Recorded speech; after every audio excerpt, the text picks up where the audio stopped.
Saya Winarno, penyuluh agama Kristen pada kantor Kementerian Agama Kabupaten Semarang, akan menyampaikan tentang merdeka dari media sosial.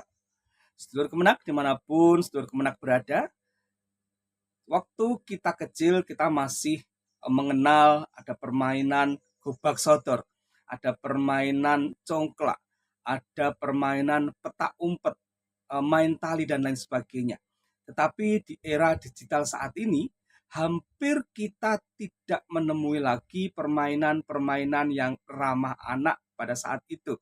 Dan sekarang anak sudah menggunakan smartphone mereka ya untuk bermain. Nah, sebagai orang-orang yang percaya, kita harus senantiasa bijak di dalam menggunakan media sosial yang ada, yang kita punya.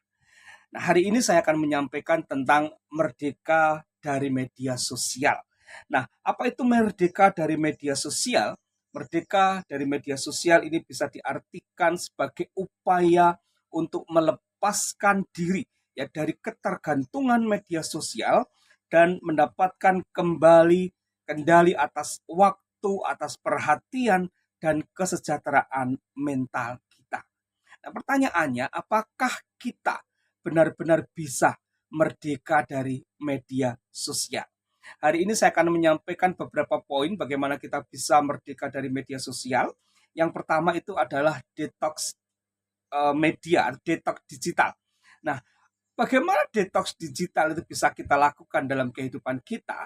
Tentu kita harus mempunyai satu hari atau satu bulan atau satu minggu ya untuk kita benar-benar tidak menggunakan media sosial. Nah, kalau kita bisa melewati yang namanya detox media sosial ini, pasti kita akan lebih bijak lagi di dalam menggunakan media sosial. Ya, ini akan membantu kita melihat seberapa besar peran media sosial dalam kehidupan kita dan memberi waktu untuk melakukan hal lain yang lebih bermakna. Kemudian yang kedua adalah kita harus membatasi waktu penggunaan media sosial. Nah, jika detox media sosial tadi mungkin terasa begitu berat kalau kita tidak pegang handphone atau kita tidak bermedia sosial gitu ya. Nah, Anda bisa memulainya dengan membatasi waktu, sahabat.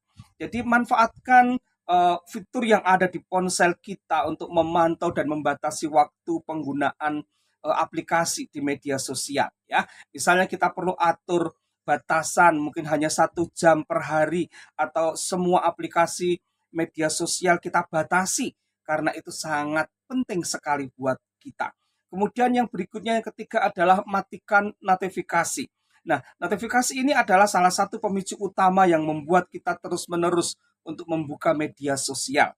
Dengan mematikan semua notifikasi, kita tidak akan lagi merasa terdorong untuk mengecek ponsel kita setiap kali ada pemberitahuan tersebut. Jadi kita bisa lebih mengendalikan gitu ya kapan kita ingin membuka aplikasi tersebut. Kemudian yang kedua, yang keempat adalah ganti kebiasaan. Artinya kita harus menyadari ya kapan dan mengapa ya kita ingin membuka media sosial itu. Nah, apakah mungkin saat kita merasa bosan, kita pengen sekali membuka media sosial atau ketika kita sedang menunggu seseorang, kita membuka-buka media sosial. Coba kalau kita ingat zaman dulu ketika kita sedang menunggu seseorang, kita lebih banyak membaca buku, kita lebih banyak mengobrol dengan orang-orang yang ada di sebelah kita. Dan sekarang ini hampir tidak pernah ada.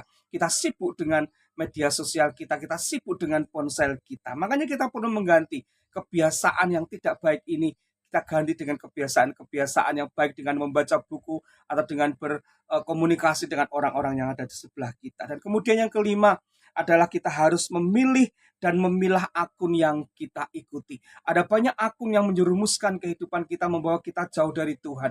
Oleh sebab itu kita harus mempunyai hikmat untuk memilih dan memilah akun yang kita ikuti. Kita mulai membereskan setiap akun-akun yang tidak penting, yang tidak berguna, harus kita bereskan dan kita kembali memilah-milah akun yang benar-benar itu memberkati kehidupan kita. Dengan mengambil langkah ini saya percaya kita semua akan menjadi orang-orang yang bijak di dalam menggunakan media sosial. Terima kasih dan Tuhan Yesus memberkati. Shalom.